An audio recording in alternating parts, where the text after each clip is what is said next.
بسم اللہ الرحمن الرحیم، شروع کرتا ہوں اللہ کے نام سے جو بڑا مہربان نہایت رحم کرنے والا ہے۔ گناہوں سے مغفرت کے لیے دعا۔ گناہوں سے مغفرت چاہنے کے لیے متعدد کتب احادیث میں یہ دعا بیان کی گئی ہے۔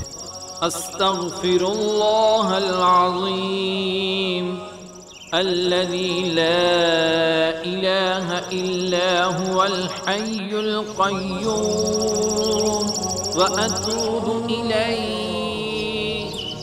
میں عظمت و جلالت والے اللہ سے گناہوں کی مغفرت چاہتا ہوں، سوائے اللہ تعالیٰ کے کوئی عبادت کے لائق نہیں ہے جو ہمیشہ سے زندہ اور قائم ہے، اور میں اس کے سامنے توبہ کرتا ہوں۔